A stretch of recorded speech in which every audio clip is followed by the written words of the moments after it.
नमस्कार, न्यूज के इकलौते फैमिली शो न्यूज की पाठशाला में आप सभी का बहुत स्वागत। मैं हूं सुशांत सिन्हा।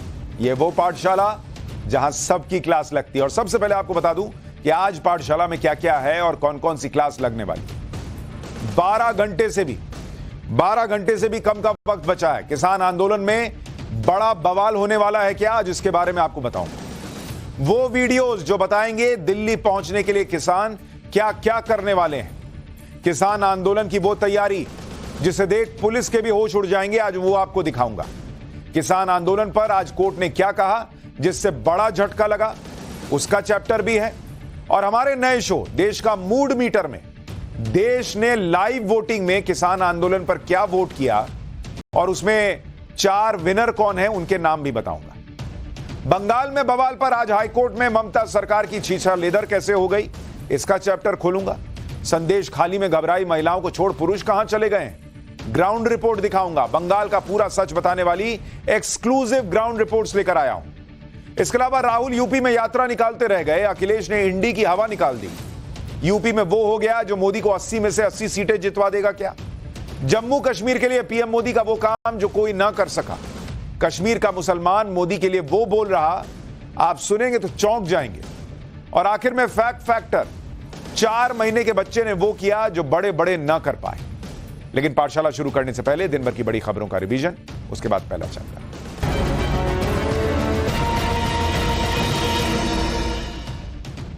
चंडीगढ़ मेयर चुनाव के मामले में आज सुप्रीम कोर्ट ने ऐतिहासिक फैसला सुनाया। कोर्ट ने पुराने नतीजों को रद्द करते हुए आम आदमी पार्टी के उम्मीदवार कुलदीप कुमार को विजयी घोषित कर दिया। सुनवाई के दौरान चीफ जस्टिस ने चंडीगढ़ मेयर चुनाव के रिटर्निंग ऑफिसर की तरफ से रद्द किए गए सभी 8 वोटों को वैध माने जाने का निर्देश दिया। इन सभी वोटों को बैलेट पेपर पर रिटर्निंग ऑफिसर ने क्रॉस लगाया था। दिल्ली के सीएम अरविंद केजरीवाल ने सुप्रीम कोर्ट के फैसले का स्वागत किया और कहा कि वो बीजेपी से जीत छीन कर लाए। राज्यसभा की 15 राज्यों में खाली हुई 56 सीटों पर चुनाव के लिए आज नामांकन का काम पूरा हो गया। 27 फरवरी को राज्यसभा की खाली सीटों के लिए चुनाव होने हैं, लेकिन कई राज्यों में उम्मीदवार राज्यसभा के लिए निर्विरोध चुन लिए गए, जिनमें गुजरात से बीजेपी के राष्ट्रीय अध्यक्ष जेपी नड्डा और राजस्थान से कांग्रेस की पूर्व अध्यक्षा सोनिया गांधी का नाम भी शामिल है। बिहार के पूर्व डिप्टी सीएम तेजस्वी यादव लोकसभा चुनाव की तैयारियों में जुट गए। तेजस्वी यादव ने आज मुजफ्फरपुर से जन विश्वास यात्रा की शुरुआत की।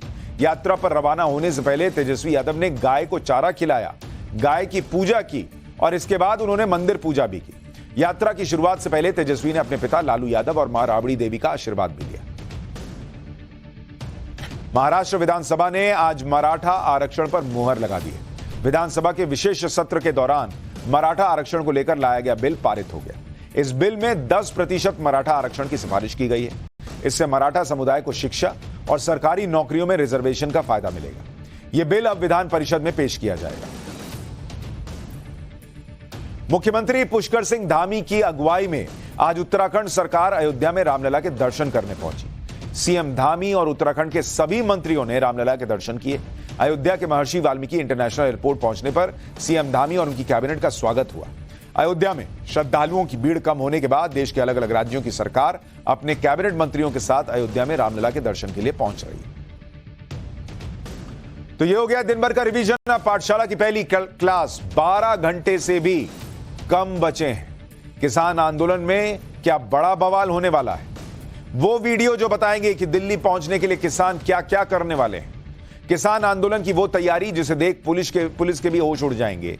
और किसान आंदोलन पर आज कोर्ट ने ऐसा क्या कहा जिससे बड़ा झटका लगा।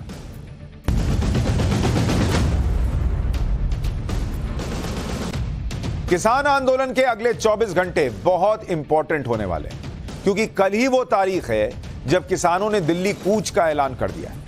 मतलब वो कह रहे हम तो जाएंगे बॉस। किसान संगठन कल सुबह 11 बजे दिल्ली की तरफ बढ़ने की बात कह रहे हैं और इससे घमासान होना लगभग तय माना जा रहा है, क्योंकि अभी तक हरियाणा पुलिस ने पंजाब हरियाणा बॉर्डर पर किसानों को रोका हुआ है और उन्हें किसी भी कीमत पर आगे नहीं बढ़ने दिया जा रहा। इसी बात को लेकर कल बड़ा टकराव हो सकता है, क्योंकि किसान कह रहे हैं कि वो दिल्ली जाकर ही मानेंगे और इसके लिए शंभू बॉर्डर पर बड़ी संख्या में किसानों का जुटना भी शुरू हो गया है। किसान हरियाणा पुलिस से भी टकराने के मूड में दिख रहे हैं और इसके लिए शंभू बॉर्डर पर बड़ी बड़ी मशीनें लेकर पहुंचे ताकि पुलिस के बैरिकेड्स तोड़ सके। कह रहे हैं कि हमको शांति से जाने दीजिए, लेकिन आप तैयारी देखिएगा बॉस, तो आप हिल जाइएगा। ऐसा लग रहा है ये लोग जंग लड़ने जा रहे हैं। पिछली बार किसान आंदोलन में जिन मॉडिफाइड ट्रैक्टर्स से पुलिस की बैरिकेडिंग हटाई गई थी, उन्हीं ट्रैक्टर्स को फिर से शंभू बॉर्डर पर ला दिया गया है। शंभू बॉर्डर पर अचानक से किसानों की भीड़ बढ़ गई। वहां का माहौल देखकर यही लग रहा है कि किसान भी दिल्ली कूच से कम पर मानने वाले नहीं। शंभू बॉर्डर पर किसान जेसीबी मशीन भी लेकर आ गए। ये देखिए, इनकी तैयारी देखकर तो यही लग रहा है कि कल शंभू बॉर्डर पर बॉस बड़ा टकराव हो सकता है। किसान संगठन कह रहे हैं कि वो कल शांतिपूर्ण तरीके से दिल्ली कूच की कोशिश करें। ये लग रहा है ये शांतिपूर्ण तरीके से बढ़ने की तैयारी है, और कह रहे हैं कि जो कुछ होगा उसके लिए सरकार जिम्मेदार होगी। एक बार सुनिए ये लोग क्या कह रहे हैं, फिर आपको कुछ और वीडियोस दिखाता हूं इनकी तैयारी।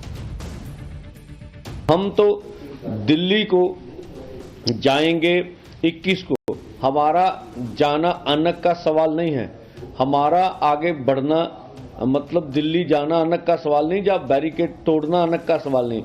अब सरकार वार्ता से हमारी बात नहीं मानना चाहती, और दूसरी तरह जो प्रस्ताव देती है वो भी जो हमारी असल मांगे हैं उनसे पीछे हटने के लिए देती है। तीसरा, हमें बैरिकेड हटाकर दिल्ली नहीं जाने देती है। तो हम तो मजबूरी में आगे बढ़ेंगे ना, वो जो भी परिणाम होंगे उसके लिए भारत सरकार जिम्मेवार होगी। किसान संगठन किसी भी कीमत पर दिल्ली पहुंचने की बात कर रहे हैं, और इसके लिए किसानों का काफिला पंजाब हरियाणा की तरफ बढ़ रहा है। यह वीडियो देखिए जिसमें किसानों की भीड़ ट्रैक्टर पर सवार होकर, कार पर बड़ी बड़ी मशीनें लेकर चल रहे हैं ये लोग। इस वीडियो में एक युवक हरियाणा सरकार को चेतावनी भी दे रहा है कि जितनी तैयारी करनी है कर लें, कल हम हरियाणा में घुसकर रहेंगे। जरा देखिए और सुनिए। तैयारी कर ले, हम तो पूरी कह रहे हैं, पूरी तैयारी कर ले। अज रात नूं हरियाणे च तो बढ़ांगे, धरने च लैके चले आ दोनों जेसीबीआं नूं। वाहेगुरू मेहर करूगा ना, सारे बैरीकेड घग्गर च होणगे ते यार दिल्ली होणगे। बस सारिਆਂ ਨੂੰ ਬੇਨਤੀ ਹੈ 11 ਵਜੇ ਪਹੁੰਚੋ ਬਾਬਾ ਜੀ, ਵੱਧ ਤੋਂ ਵੱਧ ਬਾਰਡਰਾਂ ਤੇ ਸਵੇਰੇ 11 ਵਜੇ ਕਰ ਲਓ। ਹੱਕ ਲੈਣੇ ਨੇ, ਪੀੜੀਆਂ ਤੇ ਗੱਲ ਆਈ ਹੋਈ ਆ, ਹੁਣ ਕਦੇ ਗੱਲ ਆਈ ਹੋਈ ਆ ਹੁਣ ਤਾਂ। दिल्ली कूच के लिए किसान संगठनों की तैयारी देखकर यही लग रहा है कि कल बड़ा टकराव हो सकता है। हरियाणा पुलिस ने तो किसानों को रोकने के लिए बैरिकेडिंग की हुई है। दिल्ली जाने के लिए किसान संगठन उस बैरिकेडिंग को भी तोड़ने के लिए तैयार है। ऐसे सड़क पर ट्रैक्टर्स और किसानों की टीम को उतार दिया गया है जिन्होंने पहले भी बैरिकेडिंग तोड़ी। जैसे शंभू बॉर्डर पर आज एक ट्रैक्टर दिखा। आप ये जरा ट्रैक्टर देखिए बॉस, ये ट्रैक्टर लग रहा है आपको, ये किसान का ट्रैक्टर लग रहा है। इसको ब्लैक मांबा का नाम दिया गया, ब्लैक मांबा। इस ट्रैक्टर को मॉडिफाई किया गया है इस तरह से कि ये बैरिकेडिंग को तो तोड़ सकता है। शंभू बॉर्डर पर अभी ऐसे और कई ट्रैक्टर उतरने वाले बताया जा रहा है। आगे देख रहे हैं किस तरह से इसको बनाया गया कि ये बैरिकेडिंग तोड़ दे। आपको शंभू बॉर्डर से एक रिपोर्ट दिखाता हूं। पीछे इसमें पंखा भी लगा है कि अगर आंसू गैस का गोला दागा गया तो वो पंखा हवा चला के उसको इधर उधर करेगा। जरा रिपोर्ट देखिए। मेरे पीछे एक बड़ा ही दिलचस्प ट्रैक्टर है, और इस ट्रैक्टर को बाकायदा नाम दिया गया है। इसका नाम है ब्लैक मांबा 735। ब्लैक मांबा जो कि एक सांप की प्रजाति होती है, बेहद खतरनाक और जहरीली प्रजाति होती है, उसके नाम से ट्रैक्टर बनाया गया है। और ये जो ट्रैक्टर है ये दरअसल जो अगर बैरिकेडिंग को तोड़ना पड़ा उसके लिए इसको आगे लाया जाएगा। आप देखिए कि यहाँ पर जो चैन है वो इसके आगे लटकाई गई है। इसमें जो बोल्डर्स होते हैं कंक्रीट के, उनको बांधकर खींचा जाएगा। और जो पहली बैरिकेडिंग तोड़ी थी उसमें भी इसी तरीके से टेक्निक इस्तेमाल की गई। ट्रैक्टर की खास बात यह है कि इसमें बहुत ही जो पंखा है वो लगाया गया है। दरअसल जो आंसू गैस के गोले दागे जाते हैं उससे जो गैस निकलती है उस गैस को वापस हरियाणा की तरफ, या जो पुलिस जो आंसू गैस के गोले चलाती है, दागती है, उनकी तरफ ही उस गैस को वापस पहुंचाया जाए। इसके लिए इसमें एक पंखा लगाया गया है। आमतौर पर पंजाब में इस तरह के जो फैंस होते हैं ये फसल को साफ करने के लिए होता है, तूड़ी को और अनाज को अलग निकालने के लिए। इसका इस्तेमाल किया जाता है, लेकिन यहाँ पर इसका इस्तेमाल किसान आंसू गैस के जो गोले हैं उनसे निपटने के लिए कर रही है। बहुत पावरफुल ट्रैक्टर के साथ जो इसको चलाते हैं, बहुत प्रेशर से ये जो हवा का रुख है उसको मोड़ सकता है। और इस ट्रैक्टर को खासतौर पर पुलिस के आंसू गैस के गोले और रबर की बुलेट झेलने के लिए बनाया गया है। एक बाकायदा यहाँ पे शील्ड लगाई गई है जिसको कोई टीयर गैस का शेल, आंसू गैस का गोला, कोई रबर की गोली घेर नहीं सकता है। उसको इसी तरह से बैठ करके बैरिकेडिंग के पास ले जाया जाएगा और इससे बैरिकेडिंग को तोड़ने का प्रयास किया जाएगा। तैयारी देख रहे हैं बॉस, ब्लैक मांबा आया है। शंभू बॉर्डर पर किसान बड़ी और हेवी मशीनों के साथ उतर गए। इन मशीनों को मॉडिफाई करके ऐसा बना दिया है ताकि आंसू गैस के गोले, रबर बुलेट कुछ भी किसानों को रोक ना पाए। जैसे एक तस्वीर ये देखिए, किसान पोकलेन मशीन लेकर आ गए भाई। ये जो मशीन है इसका इस्तेमाल मिट्टी और पत्थर हटाने के लिए किया जाता है, लेकिन ये भाई लोग जो है उसको लेकर भी आ गए हैं, पोकलेन मशीन। किसान संगठन ने ऐसी बड़ी बड़ी मशीनें पुलिस की बैरिकेडिंग तोड़ने के लिए वहां उतार दी। आप देखिए, इस बड़ी सी मशीन पर एक साथ कई लोग सवार हैं। इस पोकलेन मशीन के आगे के हिस्से में लोहे की मोटी शीट्स का पूरा केबिन बना दिया गया ताकि ड्राइवर आंसू गैस के गोले और रबर बुलेट से बच जाए। देख रहे हैं, इतनी तैयारी से ये लोग आए। ये देखिए, ये जो आगे आप घर जैसा हिस्सा देख रहे हैं, इसके अंदर ड्राइवर बैठ जाएगा। चलाओ जितना रबर बुलेट चलाना है और जो भी करना है, आंसू गैस के गोले दागने। ये इन लोगों की तैयारी है। कह रहे हैं हम शांतिपूर्ण तरीके से दिल्ली जा रहे हैं। किसान संगठन जानते हैं कि दिल्ली कूच से पहले उन्हें हरियाणा पुलिस की सुरक्षा चक्र को भेदना होगा। इसके लिए किसान अलग अलग तरीके अपना रहे हैं। जैसे एक किसान तो अपने साथ लोहे की ऐसी शील्ड लेकर आया है जिसे कमर पर बांधकर किसान आगे बढ़ेंगे। दावा है कि शील्ड से रबर बुलेट और टीयर गैस से बचा जा सकेगा।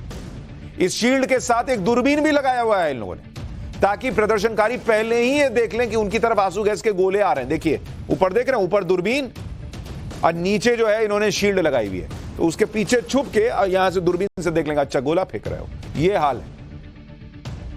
प्रदर्शन में शामिल किसान अभी दो लोकेशन पर डटे हुए। एक लोकेशन तो पंजाब हरियाणा का शंभू बॉर्डर है। पंजाब की तरफ यह इलाका पटियाला में आता है, तस्वीर में देखिए वहां शंभू बॉर्डर है, और हरियाणा की तरफ यह इलाका अंबाला में पड़ता है। इसके अलावा किसान पंजाब हरियाणा के खैरानी बॉर्डर पर भी हजारों की संख्या में डटे हुए। किसानों के प्रदर्शन को लेकर आज पंजाब और हरियाणा हाईकोर्ट में सुनवाई भी हुई। हाईकोर्ट ने पंजाब सरकार से कहा कि सरकार को यह सुनिश्चित करना होगा कि कहीं भी लोग बड़ी संख्या में जमा ना हो। शंभू और खनौरी बॉर्डर पर बड़ा जमावड़ा हो चुका है, इसे कम किया जाए। यह हाईकोर्ट कह रहा है पंजाब सरकार से कि बॉस ये कम कीजिए, इतनी संख्या में लोग क्या कर रहे हैं। प्रदर्शनकारियों को सिर्फ छोटी छोटी टुकड़ियों में इकट्ठा होने की इजाजत दी जाए। कोर्ट ने यह भी माना कि किसानों को विरोध का अधिकार है, लेकिन इस अधिकार के साथ रीजनेबल रिस्ट्रिक्शंस भी हैं भाई। हाईकोर्ट ने कहा कि शांतिपूर्वक प्रदर्शन का सभी को अधिकार है, लेकिन इससे किसी को परेशानी नहीं ना होनी चाहिए। कोर्ट ने मोटर व्हीकल एक्ट का हवाला देते हुए कहा कि आप हाईवे पर ट्रैक्टर ट्रॉली लेकर नहीं जा सकते हैं। हाईकोर्ट ने जोर देकर कहा कि प्रदर्शन नियमों के तहत किया जाए। अगर दिल्ली जाना है तो बस पर चले जाओ, ट्रैक्टर और ट्रॉली का काफिला लेकर क्यों जाना है। मतलब जो सवाल आम आदमी पूछ रहा है वही हाईकोर्ट पूछ रहा है कि अगर आपको जाके शांतिपूर्ण प्रदर्शन ही करना है तो ये बस कीजिए, बस में बैठ के आइए और जाके प्रदर्शन कीजिए। ये ट्रैक्टर ट्रॉली, ब्लैक मांबा और पता नहीं क्या क्या लेके काहे आए हैं। किसानों की तरफ से दिल्ली कूच पर टिप्पणी करते हुए कोर्ट ने याद दिलाया कि हर नागरिक अपने मौलिक अधिकार को जानता है, लेकिन कुछ संवैधानिक कर्तव्य भी होते हैं बॉस, जिनका पालन करना जरूरी है। हाईकोर्ट में किसानों के प्रदर्शन के समर्थन और विरोध में अलग अलग याचिकाएं डाली गई थी, जिस पर पंजाब हरियाणा हाईकोर्ट में सुनवाई। हाईकोर्ट ने सुनवाई के दौरान किसान और केंद्र के बीच हुई बातचीत की जानकारी भी मांगी है। इस मामले में सुनवाई अब अगले हफ्ते होगी। अब देखना है कि क्या पंजाब में जो सरकार है वो किसानों को रोक पाती है या नहीं, और किसान हाईकोर्ट की कितनी सुनते हैं। किसानों के प्रदर्शन को देखते हुए पंजाब और हरियाणा में इंटरनेट पर रोक लगी हुई। हरियाणा में 7 जिलों में इंटरनेट आज रात 12 बजे तक बंद कर दी गई हैं सेवाएं। हरियाणा के अंबाला, कुरुक्षेत्र, कैथल, जींद, हिसार, फतेहाबाद, सिरसा में इंटरनेट सेवा बंद। वहीं पंजाब के भी कुछ इलाकों में 24 फरवरी तक इंटरनेट सेवा ठप रहेगी। इसमें पटियाला, संगरूर, फतेहगढ़ साहिब शामिल है। इसी बीच एक बड़ी खबर यह है कि आज पंजाब के पूर्व सीएम अमरिंदर सिंह प्रधानमंत्री नरेंद्र मोदी से मिलने पहुंचे। जब पिछली बार किसान आंदोलन हुआ था तो कैप्टन अमरिंदर सिंह की पंजाब के सीएम थे वो उस वक्त, और पंजाब के किसान संगठनों के बीच तब उनकी अच्छी पैठ थी। और मौजूदा किसान आंदोलन के ज्यादातर किसान संगठन पंजाब से ही है। इसलिए किसान आंदोलन के बीच कैप्टन अमरिंदर सिंह की प्रधानमंत्री नरेंद्र मोदी से इस मुलाकात के अलग अलग मायने निकाले जा रहे हैं। मुलाकात के दौरान कैप्टन अमरिंदर सिंह के साथ उनकी बेटी और पंजाब बीजेपी महिला मोर्चा की अध्यक्ष श्रीमती जय इंदर कौर भी मौजूद थी। मीटिंग के बाद अमरिंदर सिंह ने कहा कि उन्होंने प्रधानमंत्री नरेंद्र मोदी से किसानों के मुद्दे पर चर्चा की। अमरिंदर सिंह ने किसानों के मुद्दे के जल्द समाधान को लेकर भरोसा जताया। मोदी सरकार ने अपनी तरफ से किसानों को मनाने की कोशिशें भी की। इसके लिए किसान और सरकार के बीच 4 राउंड की लंबी बातचीत हुई, लेकिन चौथे राउंड में सरकार की तरफ से किसानों को जो ऑफर दिया गया उसे किसानों ने नामंजूर कर दिया। सरकार की तरफ से धान और गेहूं के अलावा 5 अन्य फसलों पर एमएसपी की गारंटी का प्रस्ताव दिया गया था। मसूर, उड़द, अरहर, मक्का और कपास की फसल पर एमएसपी की गारंटी दी गई। इस प्रस्ताव के तहत सरकार यह ऑफर रख रही थी कि कुछ सहकारी समितियां अगले 5 साल के लिए बाकायदा एक डील करेंगी कागज पर, और समितियां किसानों से एमएसपी पर फसल खरीदेंगी और खरीदने की कोई लिमिट नहीं होगी अगले 5 साल। 5 साल फसल खरीदने के लिए कानूनी समझौता होगा। लेकिन किसान संगठनों ने सरकार के इस प्रस्ताव को भी नामंजूर कर दिया और कहा कि उन्हें फुल एमएसपी गारंटी से कम कुछ भी मंजूर नहीं। किसानों की 3 बड़ी मांग है जिस पर उनका जोर है। इसमें पहली तो एमएसपी की कानूनी गारंटी है, दूसरा स्वामीनाथन आयोग के फॉर्मूले के आधार पर एमएसपी मिलना है, और तीसरा किसानों की कर्ज माफी। और अब बात आपको यह भी बता दूं कि किसानों की जो कर्ज माफी है ये कितनी है आपको पता है? एक अनुमान है कि 18 लाख करोड़ रुपया। इसको आपको लिख कर बता रहा हूं बॉस, इसको जरा दिमाग में डालिए कि जो डिमांड है उस डिमांड का मतलब क्या है। 18 लाख करोड़ इतने का कर्ज है देश के अलग अलग जगहों पर किसानों के ऊपर। और क्या कहा जा रहा है कि इस 18 लाख करोड़ को माफ कर दे सरकार। देश का बजट कितना है बॉस? देश का बजट 45 लाख करोड़। 45 लाख करोड़, उसमें से 18 लाख करोड़ किसानों का बजट का कर्जा माफ करने पर है। अभी सरकार करीब 2.25 लाख करोड़ जो है वो एमएसपी पर खरीद करती है। एमएसपी पर खरीद, और ये एमएसपी पे खरीद जो है वो जो कुल फसल है उसका कहा जाता है करीब 12% है। मोस्टली तो धान और गेहूं खरीदते हैं, बाकी जो है को 5 फसलें ऐसी हैं जिनका रेट बाजार में एमएसपी से ज्यादा मिलता है तो उसको खरीदने की जरूरत ही नहीं पड़ती, वहां बेचते हैं। 12% के लिए 2.25 लाख करोड़ नरेंद्र मोदी सरकार खर्च कर रही है। कह रहे हैं सारा एमएसपी पे खरीद लीजिए, ये 45 लाख करोड़ में से कुछ बचेगा देश के लिए। लेकिन चल रहा है हिसाब कि नहीं, हमको तो चाहिए। और इसीलिए मैंने अपने नए शो जो शाम 5:55 पर शुरू हुआ देश का मूड मीटर, उसमें हमने आज सवाल पूछे थे इसी किसान आंदोलन को लेकर। देश का मूड क्या है ये जानने के लिए लोगों ने क्यूआर कोड स्कैन किया और अपनी राय दी। लेकिन इसमें किसानों का जो हमने मुद्दा उठाया और उस पर सवाल पूछे, उस पर लोगों ने क्या जवाब दिया, आपको देश का मूड जानना चाहिए। हमने पहला सवाल पूछा था कि किसान आंदोलन 2.0 पूरी तरह किसानों का आंदोलन है या मोदी विरोधियों का आंदोलन है। 93% लोगों ने कहा, 50,000 से ज्यादा वोट आए और 93% लोगों ने कहा कि भाई ये मोदी विरोधियों का आंदोलन है। मात्र 3% लोगों ने कहा कि ये किसानों का आंदोलन है। दूसरा सवाल हमने पूछा था कि क्या ये पूरे देश का आंदोलन है या सिर्फ हरियाणा और पंजाब के किसानों का आंदोलन है। 95% के करीब किसानों ने कहा कि बॉस ये देश के किसानों का आंदोलन नहीं है, ये पंजाब हरियाणा के किसानों का आंदोलन है। मात्र 3-3.5% लोगों ने कहा कि ये देश के किसानों का आंदोलन है। तीसरा सवाल हमने पूछा कि मोदी सरकार को एमएसपी पर कानून बनाना चाहिए या नहीं। आप देखिए 76.5% लोगों ने कहा कि नहीं बॉस, एमएसपी पर कानून ना बनाए नरेंद्र मोदी। 16% के करीब लोगों ने कहा कि नहीं, एमएसपी पर कानून बनना चाहिए, और 7.5% के करीब लोगों ने कहा कि कह नहीं सकते, मन नहीं बनाता। तो यह है देश का मूड मीटर।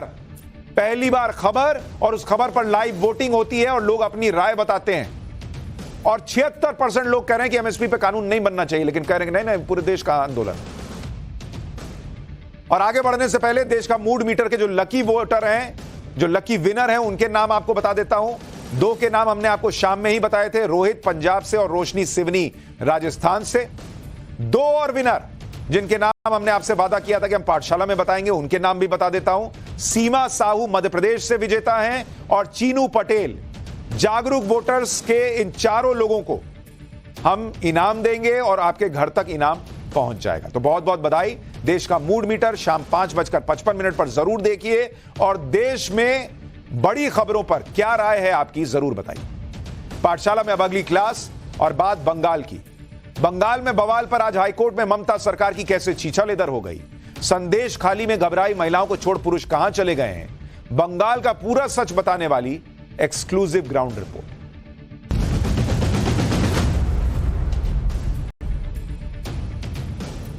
संदेश खाली के मामले में सबसे हैरान करने वाली बात यह है कि इतने दिन बीत जाने के बाद भी संदेश खाली मामले का सबसे बड़ा आरोपी टीएमसी नेता शाहजहां शेख पकड़ा नहीं गया। टीएमसी नेता शाहजहां शेख को पुलिस पकड़ नहीं पा रही है। यह तब से गायब है, जब से ईडी पे हमला हुआ था तब से यह गायब है। और ममता बनर्जी कहती हैं कि संदेश खाली की महिलाएं बंगाल की पुलिस पर भरोसा करें। अरे भरोसा तो तब होगा जब इसको पकड़ेगी पुलिस।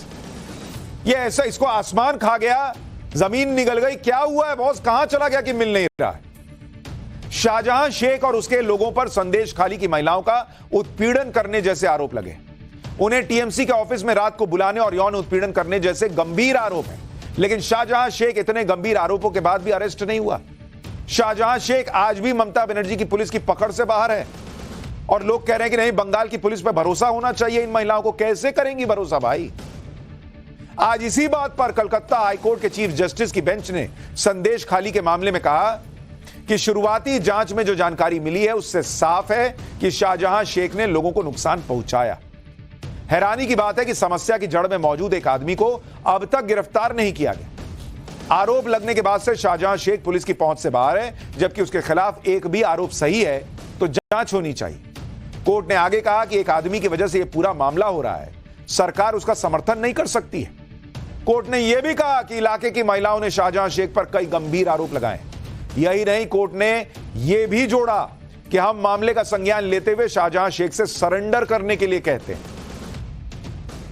ममता बनर्जी की पुलिस को शाहजहां शेख को पकड़ना चाहिए, लेकिन वो तो इस कोशिश में लगी थी कि कैसे विपक्ष के नेताओं को संदेश खाली जाने से रोका जाए। बीजेपी के नेता शुभेंदु अधिकारी को हाईकोर्ट जाना पड़ा, वहां से वो संदेश खाली जाने की परमिशन लेकर आए। कोर्ट से मंजूरी मिलने के बाद शुभेंदु अधिकारी आज संदेश खाली पहुंचे। बोट के जरिए नदी पार करके शुभेंदु अधिकारी संदेश खाली गए। संदेश खाली पहुंचने पर लोगों ने फूल बरसाकर शुभेंदु अधिकारी का जोरदार स्वागत किया। शुभेंदु अधिकारी ने संदेश खाली पहुंचकर पीड़ित महिलाओं से मुलाकात भी की और इस दौरान कई महिलाओं ने शुभेंदु अधिकारी को राखी बांधी। पीड़ित महिलाओं ने शुभेंदु अधिकारी को अपनी आपबीती सुनाई। शुभेंदु अधिकारी के संदेश खाली पहुंचने पर लोगों ने इंसाफ मिलने की उम्मीद जताई। हालांकि लोगों का कहना था कि जब तक शाहजहां शेख गिरफ्तार नहीं होता तब तक तो लोगों में डर बना रहे। संदेश खाली से हमारे सहयोगी की यह रिपोर्ट देखिए, फिर आपको बताता हूं कि संदेश खाली में पीड़ित महिलाओं से मुलाकात के बाद शुभेंदु अधिकारी ने क्या कहा। महिलाएं हैं और बता रही हैं जो दर्द, जो आप बीती इन्होंने सही थी, बता रही है कैसे वो मारता था, पीटता था, लेकिन डर अभी खत्म नहीं हुआ है, डर अभी भी बाकी है। जो शाहजहां शेख है, वो शाहजहां शेख अभी तक गिरफ्तार नहीं हुआ है। शाहजहां शेख गिरफ्तार नहीं हुआ है, डर लग रहा है अभी भी डर खत्म नहीं हुआ, अभी भी डर बाकी है बहुत। शाहजहां जब गिरफ्तार होगा तब डर खत्म हो जाएगा भाई। पूरे शाहजहां को गिरफ्तार चाहिए।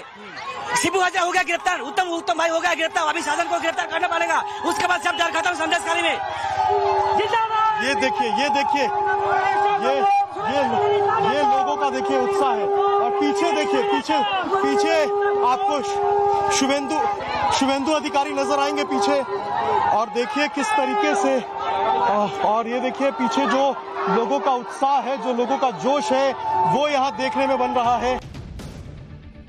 संदेश खाली में पीड़ित महिलाओं से मुलाकात के बाद शुभेंदु अधिकारी ने भी कहा कि इलाके की महिलाएं डरी हुई। शुभेंदु अधिकारी ने मांग की है कि संदेश खाली के मामले में सीबीआई को जांच करनी चाहिए और सभी आरोपियों को हिरासत में लिया जाना चाहिए।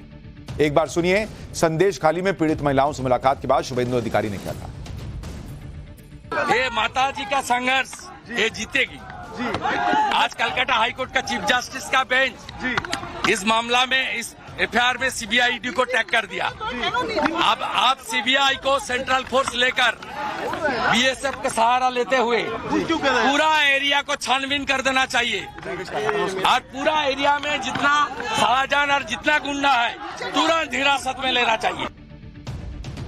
शाहजहां शेख और उसके समर्थकों पर लगे आरोपों की पड़ताल के लिए टाइम्स नाउ नवभारत की टीम संदेश खाली में ग्राउंड जीरो पर पहुंची। शाहजहां शेख का जो इलाका है उसका वहां ऐसा खौफ है कि चुनिंदा घरों में ही पुरुष सदस्य बचे, ज्यादातर घरों में सिर्फ महिलाएं ही बची। इन महिलाओं की आप बीती सुनेंगे तो समझ जाएंगे कि राष्ट्रीय महिला आयोग और राष्ट्रीय अनुसूचित जाति आयोग की टीम ने बंगाल में राष्ट्रपति शासन लगाने की मांग क्यों की है। सुनिए जरा ये लोग क्या बता रहे हैं। দিদি আপনাদের বাড়িতে যারা পুরুষ মানুষ তারা কোথায়? তারা তো সবাই বাইরেই থাকে, মানে আমার দেওর বাইরে থাকে। তো কি কারণে দেওর বাইরে আছে? সে কাজের সূত্রে না এখানে ফিরতে পারছে না কোনো কারণে? কাজের সূত্রে তো আছে, কিন্তু মেন যে ব্যাপারটার জন্য এখান থেকে গেছে সেটা হচ্ছে এই পার্টি টিএমসি পার্টি থেকে ওকে তুলে নিয়ে যাওয়া হয়েছিল, গিয়ে ওকে জোর করে আটকে রাখা হয়েছিল যে ওই পার্টি করতে হবে জোর করে। ও করতে চায়নি বলে ওকে বারবার হুমকিও দেখিয়েছে অনেকবার, কিন্তু ও পরে ভেবেচিন্তে দেখলো যে এখানে থেকে সেই মারধর খাওয়ার থেকে বাইরেই চলে যাওয়া ভালো, ওই ভয়তে ও বাইরে চলে গেছে কাজ করতে। আজ ক বছর উনি ফিরতে পারছেন না? ও 5 বছর হয়ে গেছে প্রায়। 5 বছর। তো এখানকার গ্রামগুলোতে দেখছি যে বেশিরভাগই পুরুষ মানুষ বাইরে থাকছে, তো তারা কি পার্টির ভয়ে ফিরতে পারছে না, বা কেউ মারধর খেয়েছে বলে এখন প্রাণ নাশে বা হুমকি পেয়েছে বলে প্রাণ বাঁচানোর জন্য বাইরে গেছে? হ্যাঁ, বেশিরভাগ পুরুষরা তো ভয়তেই চলে গেছে এখান থেকে, কারণ তাদের নামে মিথ্যে কেস দেওয়া হয়েছে, সে একটা ভয় আছে। তারপরে মার খাওয়ার ভয় আছে, কারণ এখানে গ্রামে প্রতিটা বাড়িতে বাড়িতে কেউ না কেউ মার খেয়েছে ওদের হাতে। यानी पुरुष बाहर गए तो लौट ही नहीं पाए, इस तरह के हालात है, वहां महिलाएं आरोप लगा रही। इतना ही नहीं, आरोप है कि जिन महिलाओं ने शाहजहां शेख के खिलाफ आवाज उठाई है और पुलिस में शिकायत दर्ज करवाई है उन्हें भी धमकाया जा रहा है। शाहजहां शेख के खिलाफ शिकायत दर्ज करवाने वाली पीड़ित महिला का दर्द सुनिए। আপনাকে কোনোভাবে ভয় দেখানো হচ্ছে? আপনার বাড়িতেও হামলা হয়েছিল? শুধু আমার বাড়ি বলে নয়, প্রত্যেকের বাড়িতে হামলা হচ্ছে, প্রত্যেকটা মা বোনের বাড়িতে হামলা হচ্ছে। তো দিদি, কোনোভাবে আপনার মনে হয় এরা তো গ্রেফতার হয়েছে কিন্তু শাহজাহান শেখ এখনো অব্দি গ্রেফতার হয়নি, তো মহিলাদের কি সুরক্ষা? যদিও ফিরে আসে, কোনো ভয় আপনাদের? আসছে, রাত্রে পুলিশের পোশাক পরে ওনার গুন্ডা বাহিনীরা আসছে, বাড়িঘর ভাঙচুর করছে, মা বোনেদের জীবন নাশের চেষ্টা করা হচ্ছে। পুলিশের কাছে কোনো সাহায্য চাইলে ওরা মানে সাহায্য করছে? দিচ্ছে, পুলিশ গার্ড দিচ্ছে, তো পুলিশ তো সারাদিন 24 ঘন্টা গার্ড দিচ্ছে, তার ভিতরেও ঢুকছে, তাহলে পুলিশ নিশ্চয়ই এর ভিতরে, জানি না পুলিশ আছে কি জানি না, কিন্তু পুলিশ এর ভিতরে পুলিশের পোশাক পরে ঢুকছে মানে পুলিশ জানে এটুকু। এদের মধ্যে আপনিও একটা নজির করেছেন, আপনার মতন আরো কয়েকজন অভিযোগ দিয়েছেন। আপনার মনে হয় আপনার অভিযোগ করাতে আরো মহিলা এগিয়ে আসবে অভিযোগ করার জন্য? দেখুন, আমরা মা বোনেরা যে সবাই মিলে যে আমরা যে এফআইআর দিয়েছি, তাতে আমাদের জানি না কি হবে, আমরা বলতে পারছি না, ঠিক আছে, সঠিকভাবে বলতে পারছি না। ভয়, আমাদের ভয়টা আছে, আমাদের আতঙ্কটা আছে। शाहजहां शेख को लेकर ममता सरकार पर कलकत्ता हाईकोर्ट ने क्यों नाराजगी जताई, इसकी वजह भी जान लीजिए। शाहजहां शेख पर महिलाओं के यौन उत्पीड़न और अवैध तरीके से जमीन हड़पने के आरोप है। 5 जनवरी को ईडी की टीम राशन घोटाले में आरोपी शाहजहां शेख के ठिकानों पर छापेमारी के लिए संदेश खाली पहुंची थी। छापेमारी के दौरान ईडी टीम पर जानलेवा हमला हुआ, जिसके बाद से शाहजहां शेख फरार है। ईडी टीम पर हमले के मास्टरमाइंड माने जा रहे शाहजहां शेख को ईडी की तरफ से 3 बार सम्मन भेजा जा चुका है। शाहजहां शेख के फरार होने के बाद उसके खिलाफ लुकआउट नोटिस भी जारी किया गया था, लेकिन करीब 1.5 महीने बाद भी बंगाल पुलिस अब तक शाहजहां शेख को गिरफ्तार नहीं कर पाई, जबकि ईडी और दूसरी जांच एजेंसियां शाहजहां शेख के बांग्लादेश भागने की भी आशंका जता चुकी है। लेकिन इसके बावजूद टीएमसी अब भी शाहजहां शेख समेत दूसरे आरोपियों को बचाने की बात नहीं मान रही। सुनिए कोर्ट के आदेश पर टीएमसी नेता कुणाल घोष ने क्या कहा। ये कोई झटका के मैटर नहीं है, ऐसा होता रहता है, ये एडमिनिस्ट्रेटिव पार्ट है। भाजपा सीपीएम उसको कई लीडर्स वो प्रोवोक करने जाना चाहता थे, वो थोड़ा एक्शन लिया गवर्नमेंट ने, और कोर्ट ऑर्डर के बाद वो कोर्ट में जो हुआ वो हम लोग पुलिस एडमिनिस्ट्रेशन वो पूरा मान रहे हैं। दादा, हाईकोर्ट ने आज अपने ऑब्जर्वेशन में कहा है कि हम दूसरे केस में शाहजहां को सरेंडर करवाएंगे। पुलिस ने ये हाईकोर्ट का मैटर है, ये पूरा हाईकोर्ट का मैटर है और हाईकोर्ट मैटर के ऊपर कोई कमेंट नहीं करना चाहता। लेकिन आप देखिए, हम लोग किसी जिसके खिलाफ कोई एलिगेशन है हम लोग सपोर्ट नहीं कर रहे हैं, लेकिन इसके बारे में जो भी बोलना था डीजी सामने बोल दिया। टीएमसी जिस तरह की बातें कर रही है उससे आरोपी शाहजहां शेख का बचाव ही होता दिख रहा है। इसलिए संदेश खाली मामले की जांच किसी और से कराने की मांग हो रही है। सूत्रों के मुताबिक संदेश खाली का सच सामने लाने के लिए जल्दी ही इसकी जांच एनआईए को सौंपी जा सकती है, क्योंकि संदेश खाली का दौरा करने के बाद एनसीडब्ल्यू यानी राष्ट्रीय महिला आयोग की टीम भी वहां के हालात पर चिंता जता चुकी है। एनसीडब्ल्यू ने बंगाल में राष्ट्रपति शासन लगाने की मांग की है। इससे पहले एनसीएससी यानी राष्ट्रीय अनुसूचित आयोग की टीम ने भी संदेश खाली में पीड़ित महिलाओं से बात करने के बाद बंगाल में राष्ट्रपति शासन लगाने की मांग की। बंगाल के राज्यपाल ने भी संदेश खाली में पीड़ितों से मुलाकात के बाद हालात बेहद चिंताजनक होने की बात कही। जांच के लिए एसआईटी बनाई। एक तरफ जांच अलग अलग रिपोर्ट में संदेश खाली को लेकर डराने वाले खुलासे हो रहे हैं। इन खुलासों के बीच जमीनी हालात की सच्चाई जानने के लिए हमारी सहयोगी पूजा मेहता संदेश खाली की गलियों और घरों में पहुंची और वहां से हमने आपको कुछ रिपोर्ट्स भी दिखाई कि क्या वहां हालात हैं। और उसके बावजूद संदेश खाली को लेकर अगर पॉलिटिक्स होती है तो यह बहुत गंभीर विषय बन जाता है। लेकिन जब हम राजनीति की बात कर रहे हैं, पॉलिटिक्स की बात कर रहे हैं, तो पाठशाला में अब अगली क्लास। राहुल यूपी में यात्रा निकालते रह गए, अखिलेश ने इंडी गठबंधन की हवा निकाल दी। यूपी में वो हो गया क्या जो मोदी को 80 में से 80 सीटें जितवा देगा। यूपी लोकसभा चुनाव पर बड़ी खबर वाला चैप्टर।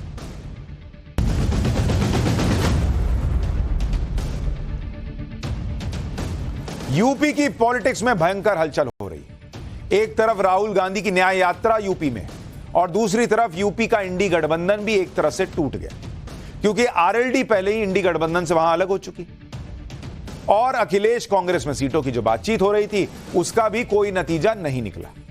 इसलिए आज अखिलेश यादव राहुल गांधी की यात्रा में रायबरेली नहीं गए। कहने को ये इंडी गठबंधन है, लेकिन अखिलेश जी गए ही नहीं राहुल की यात्रा में। उधर अखिलेश यादव ने कांग्रेस को पस्त करने वाला एक और काम कर दिया, अपने कैंडिडेट की नई लिस्ट निकाल दी और इस लिस्ट में कई सीटें ऐसी हैं जो सीट शेयरिंग में कांग्रेस को मिलने वाली थी, लेकिन अखिलेश ने अब इन सीटों पर भी अपने कैंडिडेट उतार दिए लोकसभा चुनाव के लिए। तो इसका मतलब गया गठबंधन। फिर जब कांग्रेस को जो सीट मिलनी थी वहां अखिलेश ने अपने कैंडिडेट उतार दिए, तो क्या गठबंधन फिर। अखिलेश यादव ने आज जो लिस्ट जारी की है उसमें 5 सीटों के कैंडिडेट्स के नाम। पीएम मोदी के संसदीय क्षेत्र वाराणसी से सुरेंद्र सिंह पटेल को उम्मीदवार बनाया गया। इसके अलावा बदायूं से अखिलेश यादव के चाचा शिवपाल यादव को टिकट दिया गया है। बरेली से प्रवीण सिंह ऐरन को टिकट दिया गया। हमीरपुर से अजय सिंह राजपूत को टिकट दिया अखिलेश यादव ने और कैराना से इकरा हसन को टिकट दिया गया है। कल अखिलेश ने 11 कैंडिडेट्स की लिस्ट जारी की थी, आज 5 कैंडिडेट की लिस्ट और जारी कर दी। कुल मिलाकर 2 दिन में 16 सीटों पर उम्मीदवारों के नाम घोषित कर दिए गए। अच्छा, इंडी गठबंधन की इतनी सोच रहे होते तो जरा रुक जाते भाई, अभी तो चुनाव की तारीख भी नहीं आई है। लेकिन 5 ऐसी सीटें जहां कांग्रेस भी उम्मीदवार उतारना चाह रही थी वहां उतार दिए अपने उम्मीदवार, तो फिर तो क्या गठबंधन खत्म होने वाली बात है। यह कांग्रेस के लिए झटका इसलिए है क्योंकि दोनों लिस्ट में 3 सीटें ऐसी हैं जिसमें कांग्रेस उम्मीद कर रही थी कि ये तीनों सीटें उसके खाते में आएंगी, लेकिन अखिलेश यादव ने कांग्रेस के साथ खेला कर दिया। 3 सीटें जो कांग्रेस उम्मीद लगाए बैठी थी कि उसे मिलेंगी वो है प्रतापगढ़, चंदौली और वाराणसी। प्रतापगढ़ और चंदौली में राहुल गांधी भारत जोड़ो यात्रा लेकर गए थे। कांग्रेस को उम्मीद थी कि ये दोनों सीटें उसे ही मिल जाएंगी, जबकि वाराणसी से यूपी कांग्रेस अध्यक्ष अजय राय चुनाव लड़ते हैं। समाजवादी पार्टी ने कांग्रेस को वाराणसी सीट जो है वो लगभग ऑफर भी कर दी थी। कांग्रेस को भी पूरी उम्मीद थी कि वाराणसी की सीट उनके हिस्से में आ जाएगी, लेकिन आज अचानक अखिलेश यादव ने वाराणसी में कैंडिडेट उतार दिया। कांग्रेस की तरफ से कोई ऐसा कदम नहीं उठाया गया जिससे अखिलेश को इशारा मिलता कि कांग्रेस सीट शेयरिंग को लेकर गंभीर है, और यही वजह बताई जा रही है कि अखिलेश ने इन तीनों सीटों पर भी अपने कैंडिडेट उतार दिए कि जाओ हमारा कैंडिडेट लड़ेगा। यह मैसेज दे दिया कि यूपी में कांग्रेस सपा गठबंधन लगभग खत्म मानिए।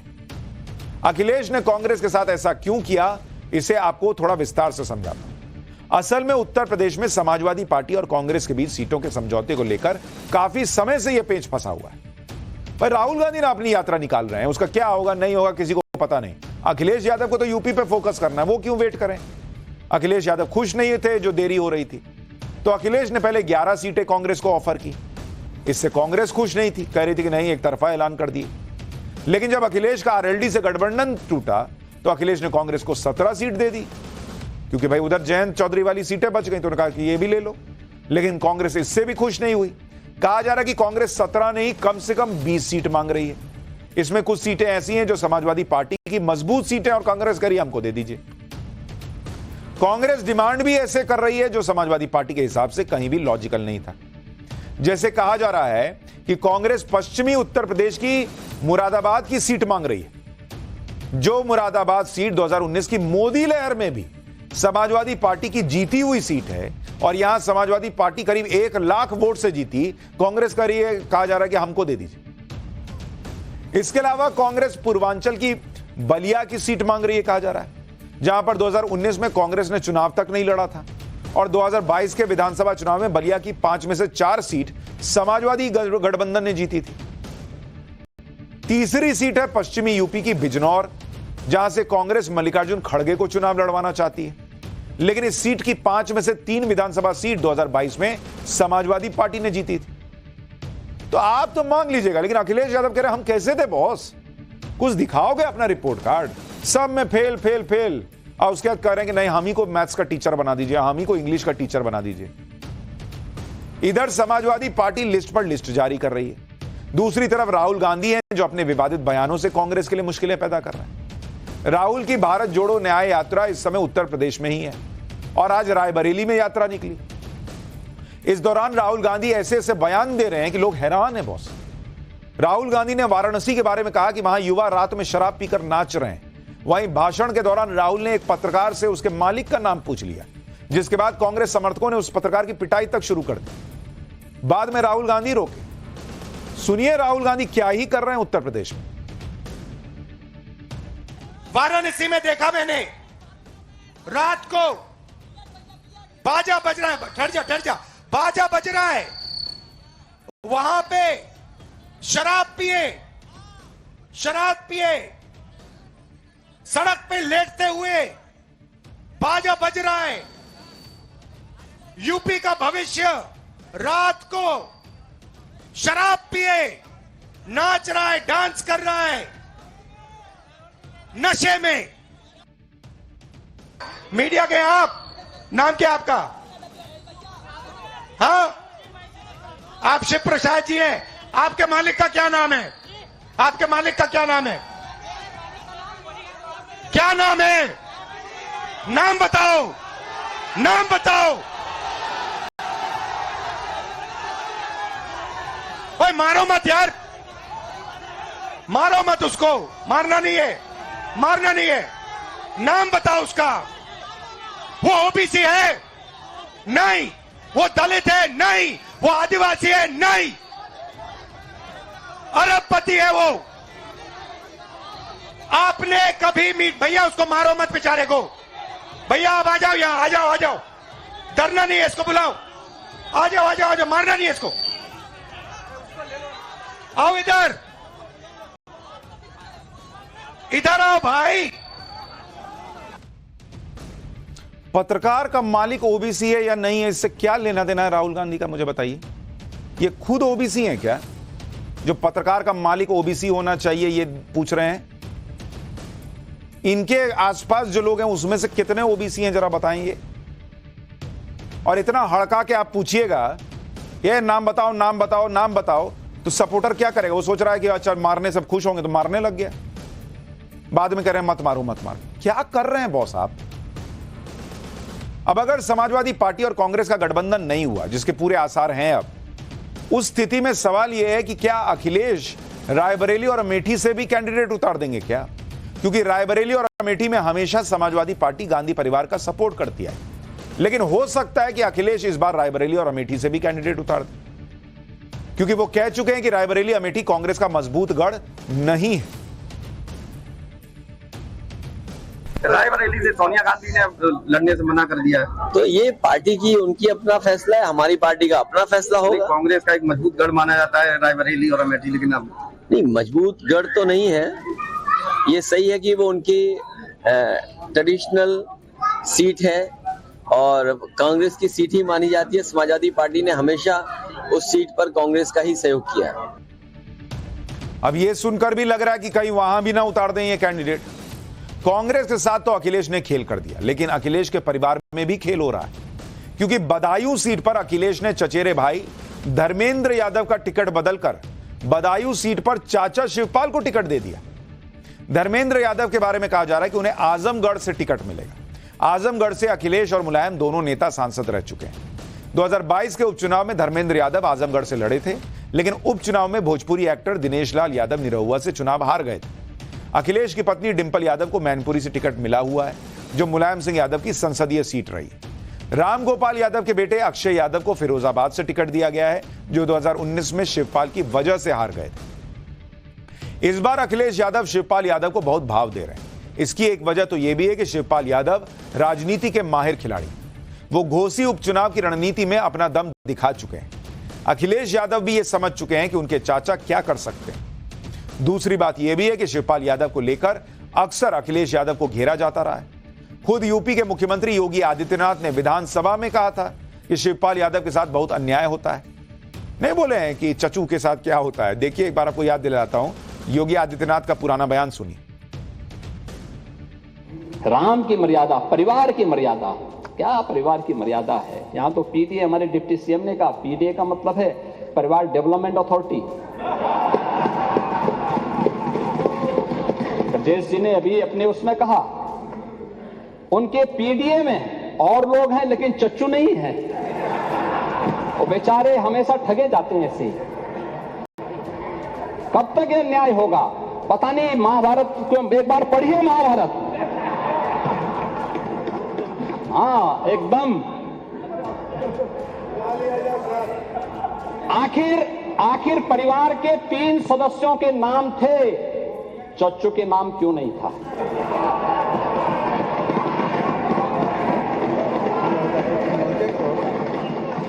अरे उनका भी नाम देते, वरिष्ठ नेता थे। बेचारा रगड़ते रगड़ते अपने को जो है पीडीए में है ही नहीं। कांग्रेस के साथ गठबंधन लगभग खत्म होने के बाद अब अखिलेश यादव की समाजवादी पार्टी राज्य में दूसरे दलों को टटोल रही है। आज ही समाजवादी पार्टी के प्रदेश अध्यक्ष नरेश उत्तम ने जनसत्ता दल लोकतांत्रिक अध्यक्ष राजा भैया से मुलाकात की। जानकारी के मुताबिक नरेश उत्तम ने राजा भैया से राज्यसभा चुनाव के लिए समर्थन मांगा है। यूपी में राज्यसभा की 10 सीटों पर चुनाव होना है। सपा 3 सीटों पर जीत सकती है, लेकिन बीजेपी के 8वां कैंडिडेट उतारने से सपा की तीसरी सीट फंस गई। इसलिए समाजवादी पार्टी अब राजा भैया से समर्थन मांग रही है। लेकिन यह भी कहा जा रहा है कि समाजवादी पार्टी कोशिश कर रही है कि राजा भैया की पार्टी के साथ गठबंधन हो जाए। प्रतापगढ़ और उसके आसपास की कुछ सीटों पर प्रभाव है उनका। समाजवादी पार्टी के लिए राजा भैया को क्या ऑफर कर सकती है वो भी आपको बताता हूं। समाजवादी पार्टी राजा भैया को 5 सीटों का ऑफर दे सकती है। 2022 के यूपी चुनाव में राजा भैया की पार्टी के 2 विधायक जीते थे। 2022 में कांग्रेस के भी मात्र 2 ही विधायक जीतने में सफल हुए थे। सीटों के हिसाब से राजा भैया और कांग्रेस दोनों ही बराबर बैठते हैं। कांग्रेस के साथ बात नहीं बनने पर अखिलेश यादव राजा भैया को साथ ला सकते हैं। भाई, जो सीट कांग्रेस को देते वो तो सब बच गई, तो इधर कर सकते हैं डील। तो वहां क्या होगा नहीं होगा, किसका भविष्य क्या है, ये तो वक्त में पता चलेगा। लेकिन जम्मू कश्मीर का भविष्य क्या है और उसका इतिहास कैसे नरेंद्र मोदी ने बदल दिया, आपको देखना चाहिए। अगला चैप्टर उसी का है। जम्मू कश्मीर के लिए पीएम मोदी का वो काम जो कोई ना कर सका। कश्मीर का मुसलमान मोदी के लिए वो बोल रहा है जो आप सुनेंगे तो चौंक जाएंगे।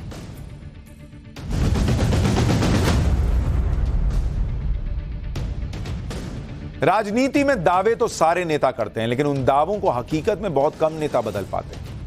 प्रधानमंत्री नरेंद्र मोदी ऐसे ही नेता हैं जो वो कहते हैं उसे पूरा भी करते हैं। इसी वजह से पीएम मोदी डंके की चोट पर कहते हैं कि मोदी की गारंटी यानी काम पूरा होने की गारंटी। आज प्रधानमंत्री नरेंद्र मोदी जम्मू कश्मीर में थे। आर्टिकल 370 हटने के बाद जम्मू कश्मीर में जो विकास के काम शुरू हुए थे वो अब पूरे हो रहे हैं। जम्मू कश्मीर कभी आतंकवाद से जूझ रहा था, लेकिन आज वहां हालात पूरी तरह से बदल रहे हैं। जम्मू कश्मीर में प्रधानमंत्री मोदी के आने पर कैसा माहौल था, पहले आपको वो दिखाता हूं। किस तरह से जम्मू कश्मीर में मोदी मोदी के नारे लग रहे थे। क्या हिंदू क्या मुसलमान सभी लोग घाटी में हो रहे विकास के लिए पीएम मोदी को धन्यवाद कर रहे थे। देखिए एक बार।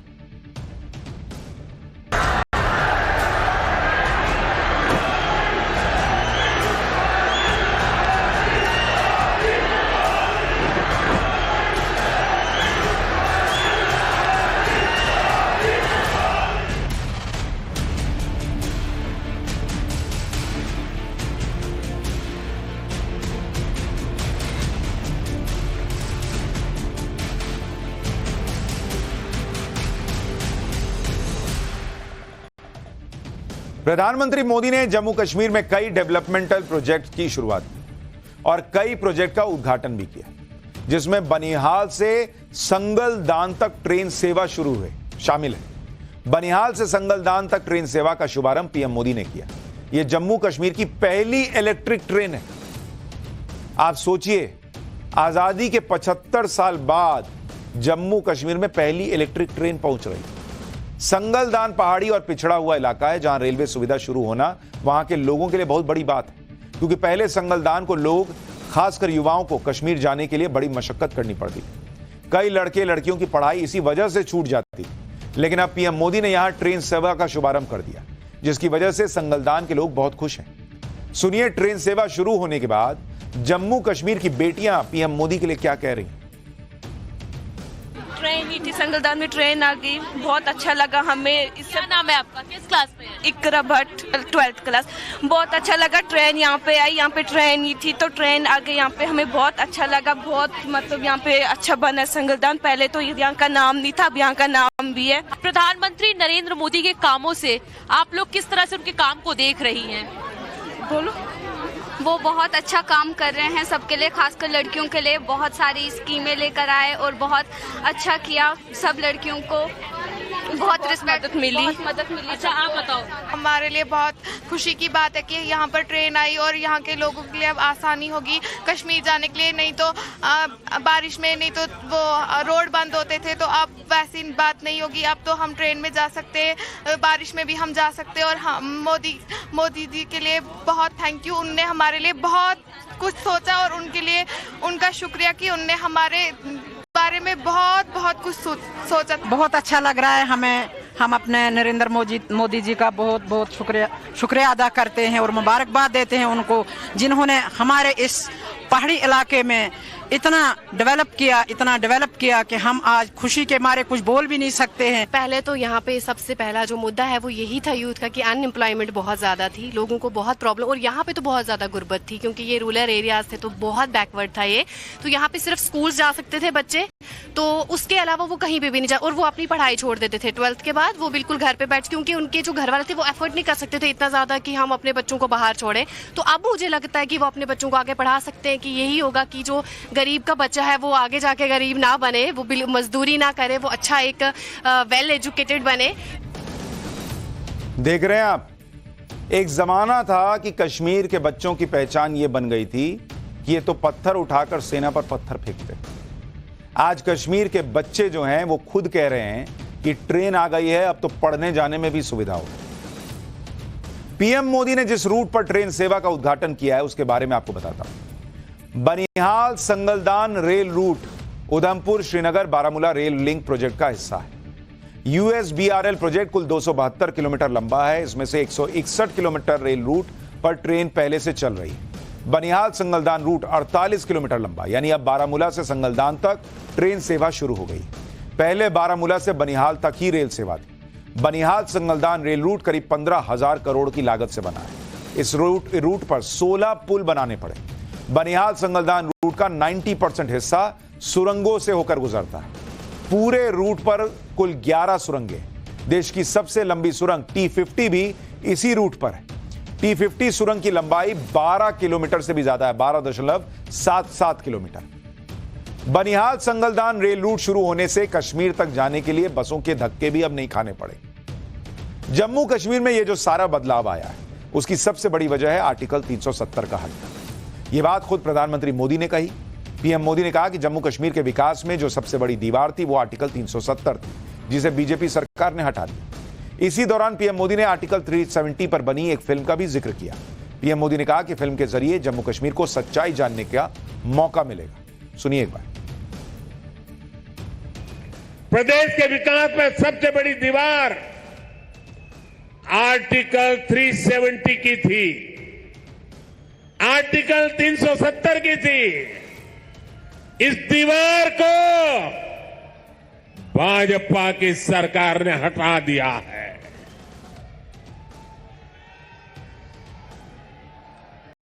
अब जम्मू कश्मीर एक संतुलित विकास की ओर बढ़ रहा है। और मैंने सुना है शायद इसी हफ्ते ये 370 को लेकर के कोई फिल्म आने वाली है। मुझे लगता है आपका जय जयकार होने वाला है पूरे देश में। मुझे पता नहीं है फिल्म कैसी है। मैंने कल ही कहीं किसी टीवी पे सुना कि ऐसी कोई 370 पे फिल्म आ रही है। अच्छा है, लोगों को सही जानकारी मिलने में काम आएगी। साथियों, ये 370 की ताकत देखिए।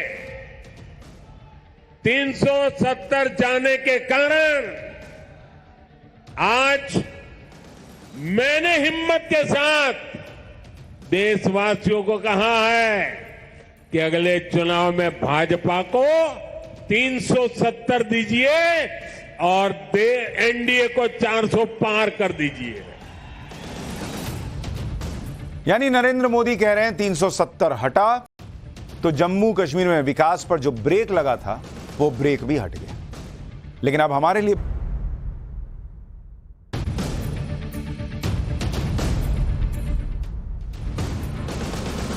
पाठशाला में अब फैक्ट फैक्टर का चैप्टर। आज का फैक्ट फैक्टर उस बच्चे से जुड़ा है जिसने बड़े बड़ों को हैरान कर दिया। आंध्र प्रदेश के एनटीआर जिले में महज 4 महीने के बच्चे ने वर्ल्ड रिकॉर्ड बना डाला है। असल में 4 महीने का यह बच्चा 120 से अधिक चीजों को पहचान सकता है, जिसमें जानवर, पक्षी, सब्जियां और दूसरी तस्वीरें शामिल हैं। बच्चे के माता पिता ने उसकी इस उपलब्धि को इंडियन बुक ऑफ रिकॉर्ड्स में दर्ज कराने के लिए भेजा, लेकिन उनकी अर्जी खारिज हो गई। इसके बाद बच्चे के पेरेंट्स ने नोबल वर्ल्ड रिकॉर्ड्स की टीम से संपर्क किया। यहां उनका आवेदन स्वीकार हो गया और उनसे बच्चे का वीडियो मांगा गया। बच्चे के वीडियो को देखकर नोबेल वर्ल्ड रिकॉर्ड की टीम भी हैरान रह गई और 4 महीने के इस बच्चे को वर्ल्ड रिकॉर्ड बनाने के लिए मेडल और सर्टिफिकेट भेज दिया गया। 4 महीने का बच्चा सब पहचान रहा है। और अब आगे